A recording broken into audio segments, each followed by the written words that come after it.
What if I told you that in Formula One, the difference between winning and crashing comes down to a little contact patch of rubber that is not much bigger than the size of your hand? Because no matter how powerful the engine is, how good your aerodynamics are, every single force that occurs in a car has to go through the tires. And those tires work at their best when they are just on the brink of losing control. Today we're diving into one of the most important and honestly rather underrated performance factors in Formula One: tires. Hi, welcome back to the Great Girls Formula, your F1 podcast that unpacks what makes Formula One so interesting, from the technical details to the strategy to the people, stories, and decisions that are behind every single race. If you haven't already, make sure to give us a rating, subscribe on whatever platform you're listening to us on, and also go follow us on Instagram and Threads at Great Girls Formula for even more Formula One content.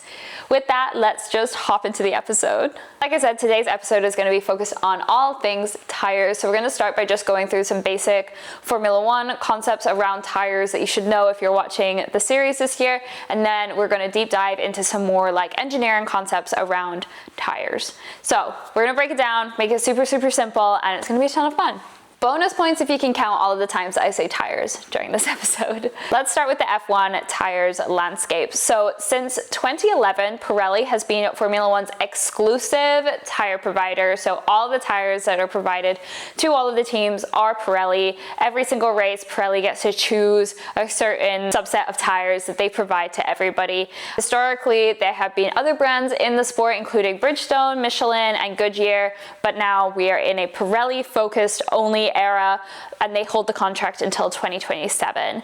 Their tires are designed specifically for the needs of the modern Formula One car, and also keeps in mind Formula One sustainability targets that are tied to the sport's net zero carbon emissions goal by 2030. For 2026, the tire dimensions are shrinking a little bit compared to previous years. We have reduced widths at both the front and the rear, only by a few millimeters, which sounds really small, and in sports and in cars, those millimeters can mean a huge difference in performance. It changes grip, it changes balance, it changes aerodynamics, everything is affected. So in a typical race weekend, a single driver will receive 13 sets of slick tires, and we'll go into what slicks mean, 4 sets of intermediates, and 3 sets of full wet tires. Sprint weekends, they get actually only 12 sets of tires, just to add a little bit more strategy to the mix. In dry races, teams are required to use 2 different slick compounds. So let's go into the compounds. Every weekend, Pirelli selects 3 compounds for their range to act as the soft, medium, and hard tires. So if you ever hear anybody refer to like C1, C2, C3, C4, C5, last year we also had C6, but I think they nixed that for this year because it just wasn't really worth it. That's what they're talking about. So those are our slick tires. So they can choose from any of those C tires to act as those soft, medium, and hard. The soft is defined by the red color. Those have usually the maximum grip. They will have fastest lap times, but they will degrade really, really quickly.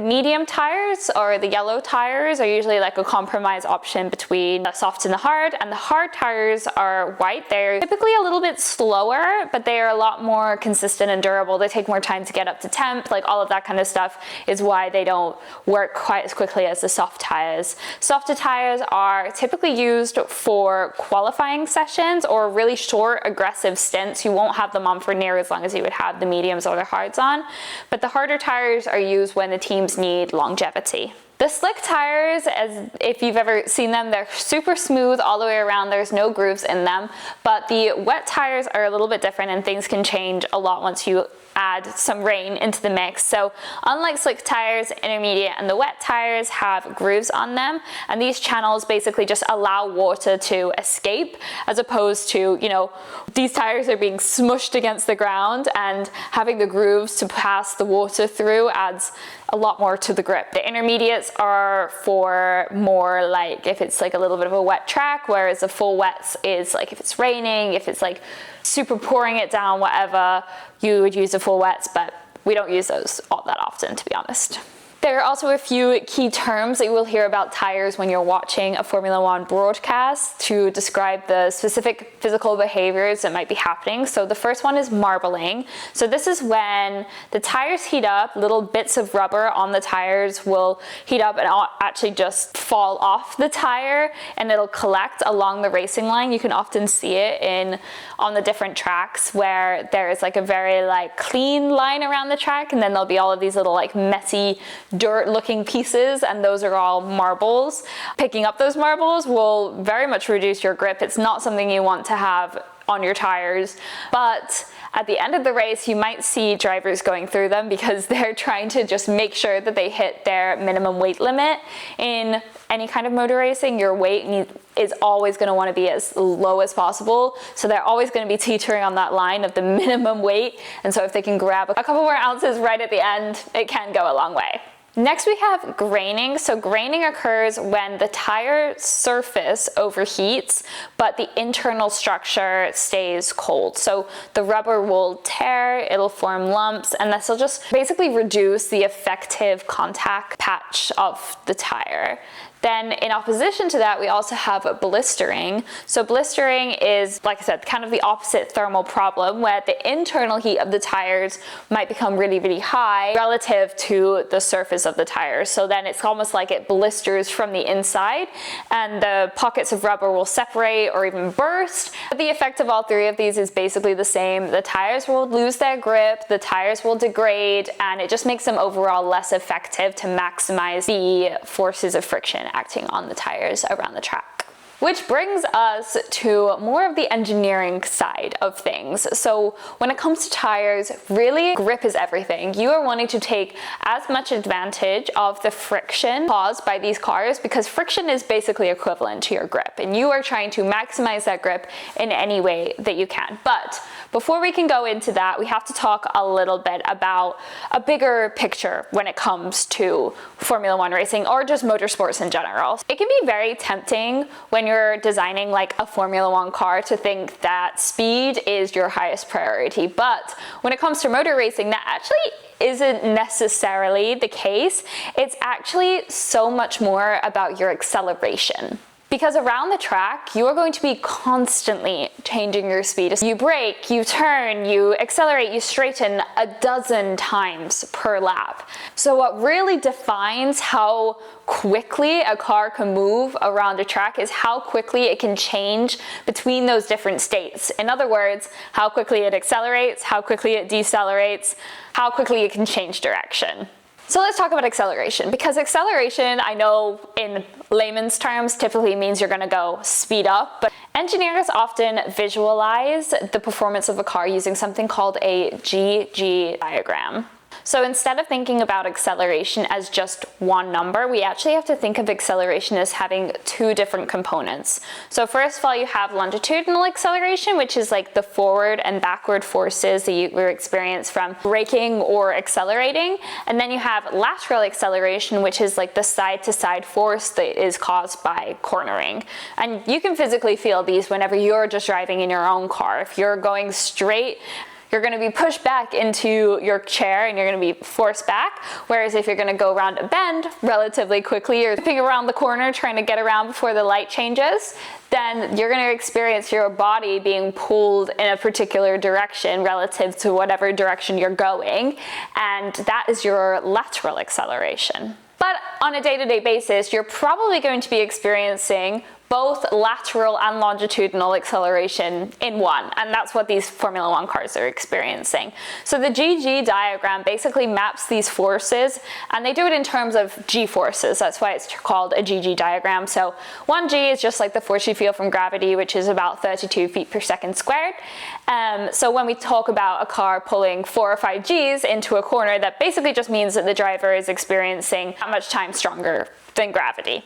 And the idea with the GG diagram is you want to expand it as much as possible, because the bigger and fuller that the GG diagram is, the more capable the car is. And expanding that performance of the car comes down to two different things. So first of all, obviously the physical capabilities of the car, but also how well the driver can actually get to those limits of the car. Drivability is so important whenever it comes to designing these cars, because maybe you can make a car that could physically do those things, but if nobody has the ability to do that, it's never going to happen.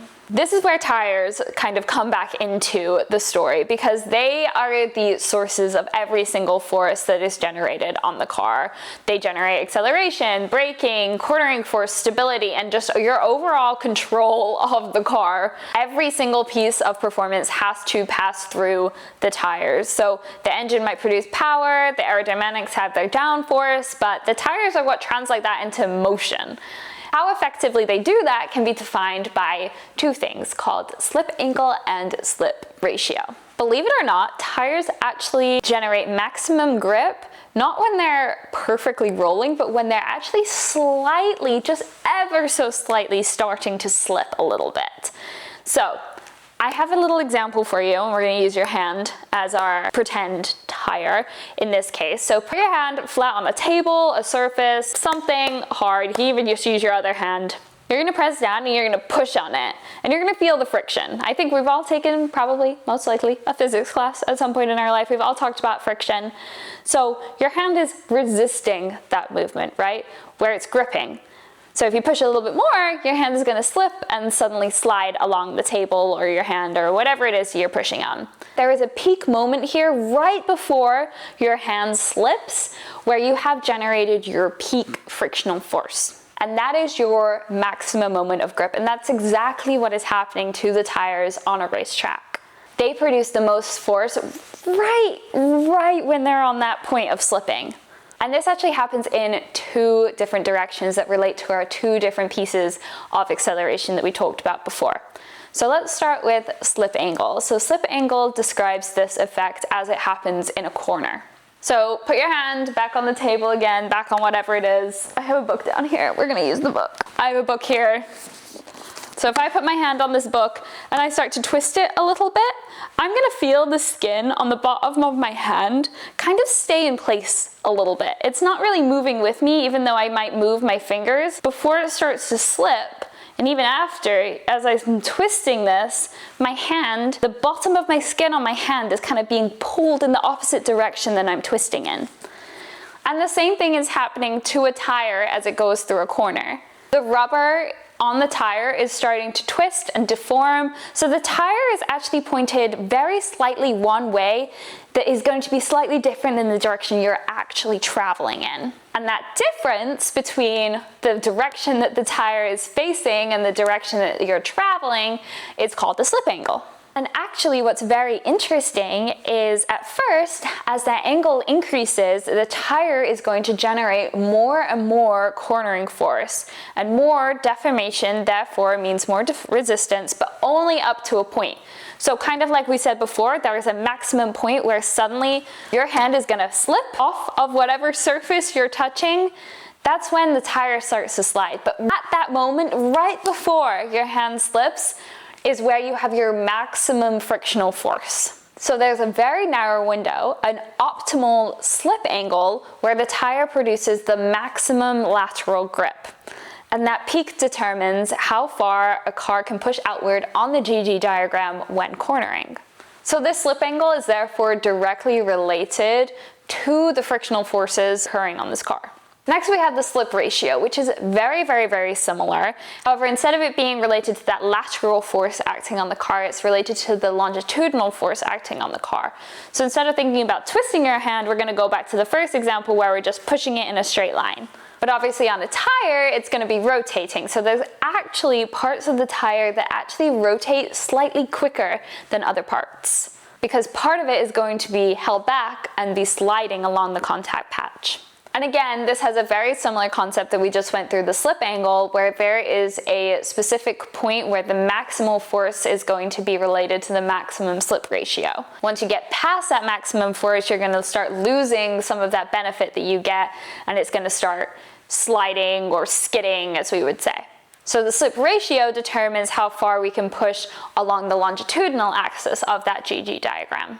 So here's the connection. The GG diagram is basically a map of how much the tires can generate in any given direction. It typically, whenever you plot this, you literally can just take a test where people drive around the track and you can plot exactly what their longitudinal and latitudinal acceleration looks like, and you're going to get this diagram that basically, hopefully, will look more or less like a circle. I know in an ideal world it would actually be a circle, but in the realistic world it's more of like an ellipse, and again it's kind of dependent on the ability of the driver to get to the edges of that diagram. Once you get to the edges of it, if you try to go outside of the edges of that, that's where you're going to find you're slipping, you're sliding, you're spinning out, you're getting to the maximum grip of the car, as they would say. But these GG diagrams can look very different depending on the way that the car has been engineered and manufactured. Some of them are a lot more square, some of them are a lot more round. It really just depends on the goals of the team. But let's bring it back to slip angle and slip ratio. So whenever a driver is braking in a straight line, they're trying to get to the peak slip ratio that they can to get to that peak frictional force. The same kind of goes if they're cornering at a constant speed, then they're trying to get to the peak slip angle instead. But most of the time, obviously, they are not just simply going to be cornering at a constant speed, and they're not going to be braking in a straight line. They're going to be doing a little bit of both. So that's how we wind up with this circular effect on the GG diagram, because there's a max for both, and then you can draw a curve between them. And that's just because there is a maximum amount of grip that a particular tire is going to have. So when a driver is braking as they're turning into a corner, there's going to be a little bit of slip ratio for the braking, and then there's going to be a little bit of the slip angle for the turning. But like I said, because tires have a limited total grip, increasing either the slip angle or the slip ratio, and therefore the associated forces, lateral and longitudinal forces associated with those, you're going to have to reduce the other one. And like I said, that is how we wind up with our circle. The point is basically that Formula One drivers are constantly trying to balance that distribution, and they have to have a really good feel of what that is on the car. So that is also very dependent on a lot of different things as well. Like your normal load actually pressing on the car can completely transform what those maximum slip angles and slip ratios look like. And your normal load is essentially like your downforce, your gravity, all of those things that are acting, just pushing those tires down into the ground. And it's a responsibility of the engineering team to keep this in mind whenever they're designing, because this is something that changing the suspension geometry, changing camber, changing toe, changing the position of the tires, all of that is going to go and change whatever the maximum slip angle is. They can manipulate that based off of whatever driving situation they're expecting their particular vehicle to be in. But basically that razor thin edge is where you want that driver to be at all times, if possible.